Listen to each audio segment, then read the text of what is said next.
ትልቅ ሀብት ጊዜ ነው። መማር ፈልጌ መኪና እየጠበቅኩ ነበር መማር። ለምንድን ነው መኪና እየጠበቅኩ ያን ጊዜ የተማርኩት? ቤተሰቦቼ ድሃ ስለሆኑ። ትልቅ ጥፋት ተስፋ መቁረጥ ነው። አንድ ቀን አለ እልህ ያያዛችሁ። እልህ ከያዛችሁ ግን አሸናፊ ናችሁ። አንዳንድ ሰው ብር ሲያገኝ ከኔ በላይ ሰው የለም ይላል። ግን ያ አይደለም መሆን ያለበት። አሁን የኔ ፕሪንሲፕል ምንድነው? እየኖሩ መሞት የሚሉት ነው። ትልቅ ጥፋት ቅድም ብላችሁ ትልቅ ጥፋት ተስፋ መቁረጥ ነው። ሁላችሁም እዚህ ያላችሁ ሰዎች ለመስራት ለማደግ ትሞክራላችሁ። ተስፋ አትቁረጡ። አንድ ቀን አለ እልህ ያያዛችሁ። እልህ ከያዛችሁ ግን አሸናፊ ናችሁ። ተስፋ ከቆረጣችሁ ግን መጥፎ ነው።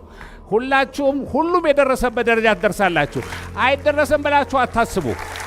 ይደረሳል። የማይደረስበት ምንም ምክንያት የለውም። ስለዚህ ማንም ሰው ተስፋ መቁረጥ የለበትም። አንድ ዓመት መጥፎ ዓመት ይሆናል። ሁለተኛው ዓመት መጥፎ ዓመት ይሆናል። አዋይ ሶስተኛው ዓመትን ለምን አልሞክረውም ብሎ መሄድ ያስፈልጋል። ይሄ እኔ ንግድ ነግጄ እምቢ ብሎኛል፣ ንግድ ስነግድ እምቢ ስላለኝ ማቋረጥ አለብኝ ብሎ ማሰብ አለበት? የለበትም። ይሄኛውን ይነግዳል፣ አልሆነለትም። ይሄን ይነግዳል፣ አልሆነለትም። ሌላውን መነገድ አለበት። ስለዚህ ተስፋ መቁረጥ የሚባል ነገር ሁላችሁ ጋር እንዳይገባ። ሁላችሁም ከሰራችሁ ሀብትና ንብረት ታፈራላችሁ። ትልቁ ኪሳራ በራስ አለመተማመን ነው። መተማመን አለባችሁ። በቃ እኔ በችሎታዬ መስራት አለብኝ ብላችሁ ራሳችሁን ማሸነፍ አለባችሁ። ሁለተኛ ምንድነው? ትልቅ ሀብት ጊዜ ነው። አሁን የብዙዎቻችን ችግር ምንድነው? ነገ ሰራዋለሁ፣ ከነገ ወዲያ ሰራዋለሁ ብሎ ማለት ነው። ያ ጥሩ አይደለም። ባይዘይ እዚች ዓለም ላይ እስካለን ድረስ አንድ ማትረሷት ነገር ምንድነው? ከዛሬ ትናንት ነው የሚሻለው፣ እንዳትረሱ። ስለዚህ ዛሬ መፈጸም ያለባችሁን ብትፈጽሙ ነው ጥሩ የሚሆን። ነገ ፈጽማለሁ ማለት የለም። የምትችሉትን ነገር ዛሬ ለመፈጸም መሞከር ነው። ጊዜ ሁሉ ጊዜ ጥሩ ነው። ዛሬ መፈጸም አለ። እኔ አሁን አጀንዳይ ላይ የ35 ዓመት አጀንዳ ቢሮዬ ተለጥፏል።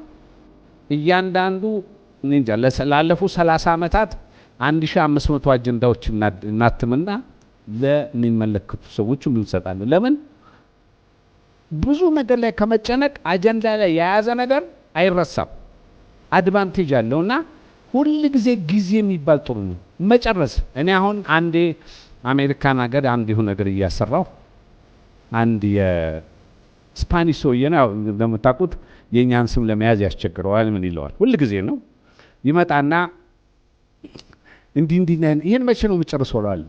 ይሄን ነገ ይለኛል። ይሄን ከነገ ወዲያ ይለኛል። ዋይ ቱዴይ እለዋለሁ። አሁንም ዋይ ቱዴይ ይለዋል። አሁን ቢቸግረው ከዛ ስመጣ ሚስተር ቱዴይ መጡ ነው የሚለው። ስለዚህ ዛሬ የሚለው አማርኛ ላይፍ ይለውጣል። ይሄን እንዳትረሱ።